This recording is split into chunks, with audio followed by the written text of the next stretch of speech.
Channel बना हुआ। नरक की यातन को भोगे में इन्हीं को 484 योनियों में डाल दिया जाता।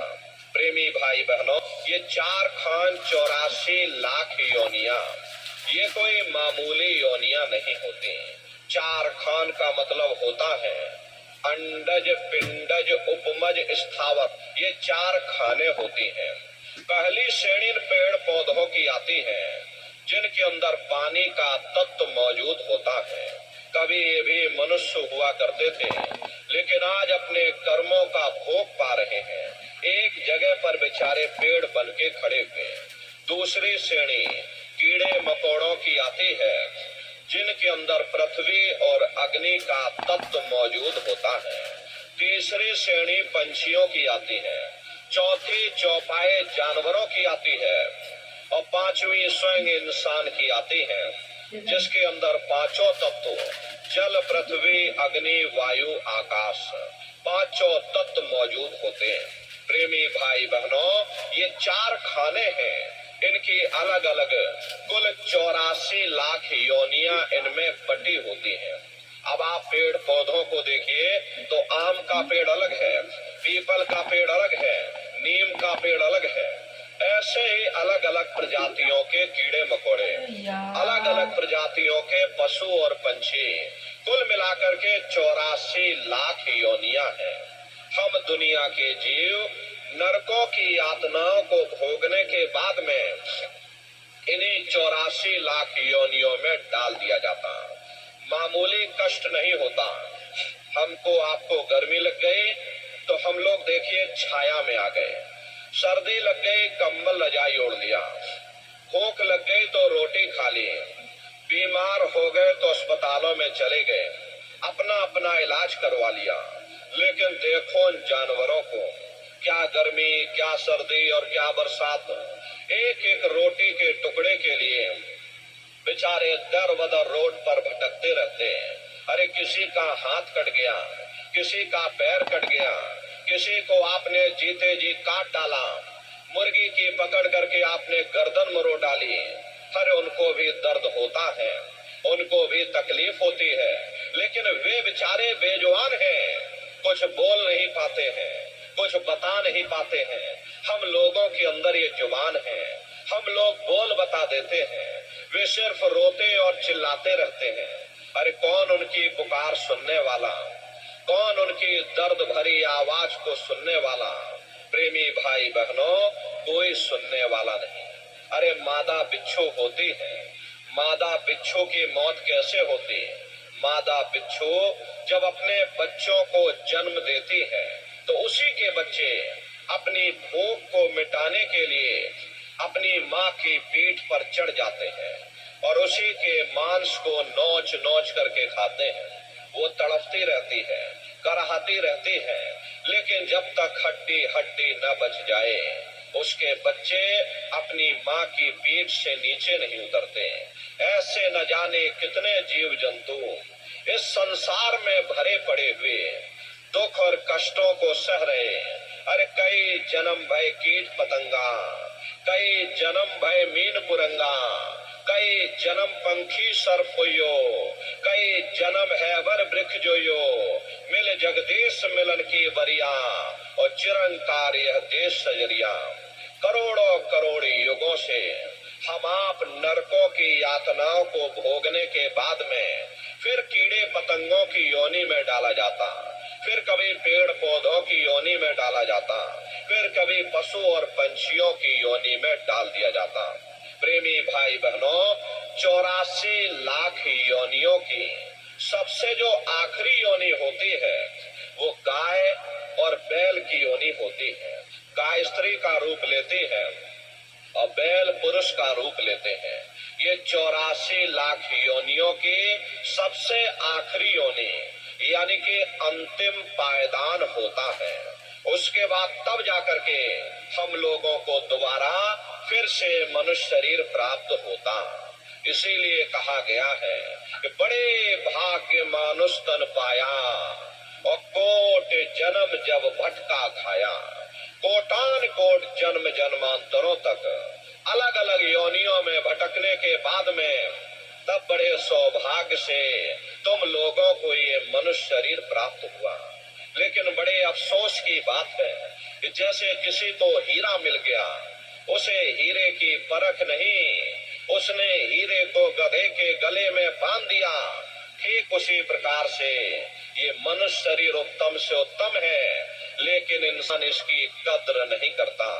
खाने पीने ऐशो इशरत में अपने कीमती समय को और श्वासों की पूंजी को बर्बाद कर देता। रात गवाया सोए के और दिवस गवाया खाए, और हीरा जन्म अमोल था कौड़ी बदले जाए। प्रेमी भाई बहनों, अरे महात्मा कहते हैं कि भाई बड़े सौभाग्य से तुम लोगों को ये मनुष्य शरीर मिला है।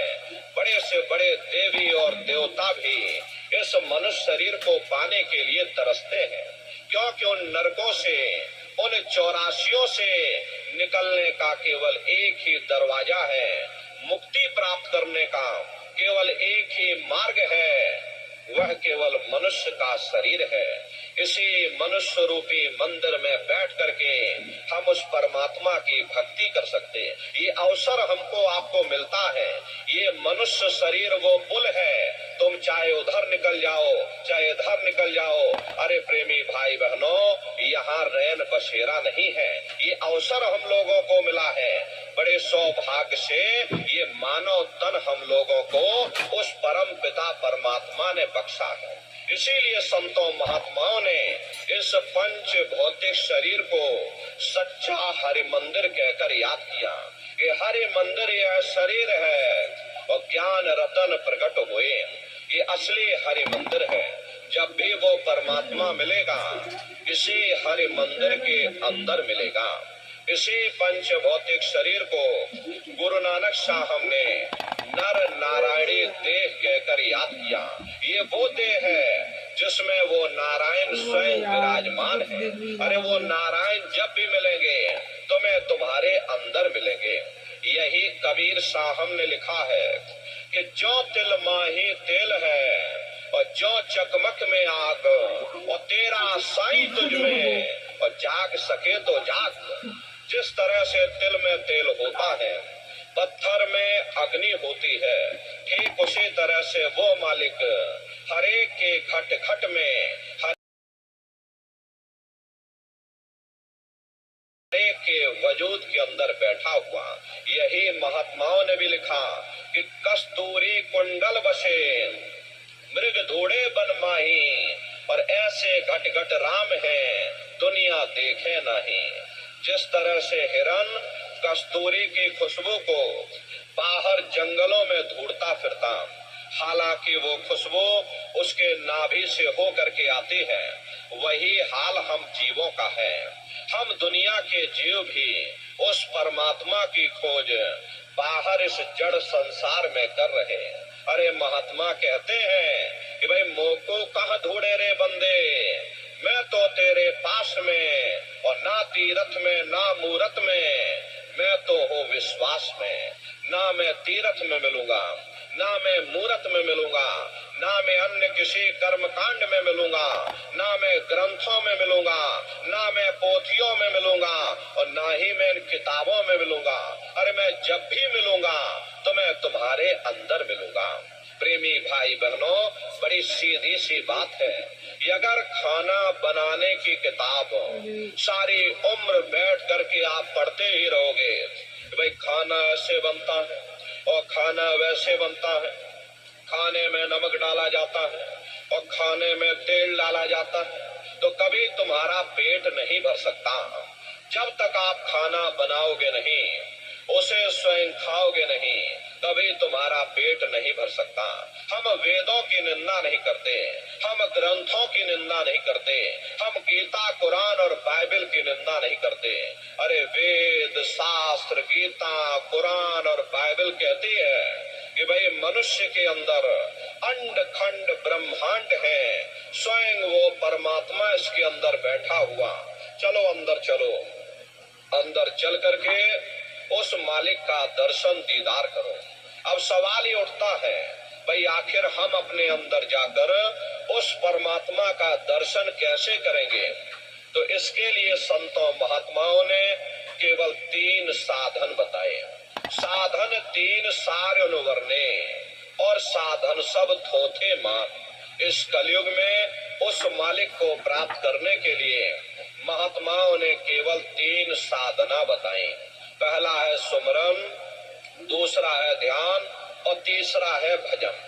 सुमरन कहते हैं मालिक को याद करना, ध्यान कहते हैं अपनी दिव्य दृष्टि को खोलना, और भजन कहते हैं कान में उंगली डाल करके उस शब्द को सुनना, उस नाम को सुनना, उस देववाणी आकाशवाणी को सुनना जो 24 घंटे तुम्हारे अंदर गूंज रही है। प्रेमी भाई बहनों, ये सुरत शब्द नाम योग की साधना है। जितने भी महात्मा धरती पर आए उन्होंने उस मालिक को पाया तो सुरत शब्द नाम योग की साधना करके ही पाया। सबसे पहले कबीर साहब आए। कबीर साहब ने सुरत शब्द नाम योग की साधना जारी की। उसके बाद गुरु नानक साहब आए। गुरु नानक साहब ने भी सुरत शब्द नाम योग की साधना जारी की। उसके बाद और भी महात्मा आए, कबीर, नानक, दादू दरिया, भीखा, रविदास, पलटू, जगजीवन।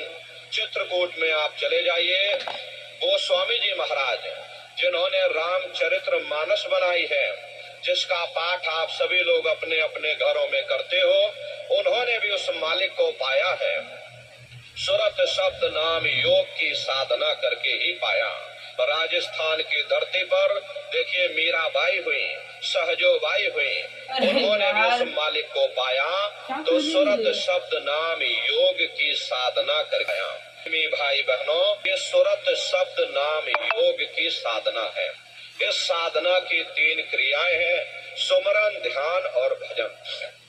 कैसे आप लोग सुमरन करोगे, कैसे आप लोग ध्यान करोगे और कैसे आप लोग भजन करोगे, जरा बैठ करके अच्छी तरह से समझिएगा और फिर घर पर जा करके आप लोग करिएगा। तो सबसे पहले सुमरन कैसे किया जाएगा? सुमरन करने के लिए एक माला आप लोग ले लेना। ये देखिए प्रेमी भाई बहनों, 108 दाने की ये माला है। अपने अपने घरों में बैठ करके बाहर से अपनी आंख को बंद कर लेना और दोनों आंखों के मध्य भाग में अपने ध्यान को रोक करके और दाने दाने पर जय गुरुदेव नाम का उच्चारण करिएगा। हर दाने पर जय गुरुदेव नाम, हर दाने पर जय गुरुदेव नाम, जय गुरुदेव, जय गुरुदेव, जय गुरुदेव, कुल 108 बार करिएगा। दोबारा इसी जगह फिर वापस आ जाओगे। जब आप जय गुरुदेव नाम का उच्चारण करोगे तो दोनों आंखों के मध्य भाग में अपने ध्यान को रोक करके और दाने दाने पर जय गुरुदेव नाम का उच्चारण करिएगा। जिसको आप याद कर रहे हो, एक समय ऐसा आएगा वो अंतर में तुम्हारे सामने प्रकट हो जाएगा।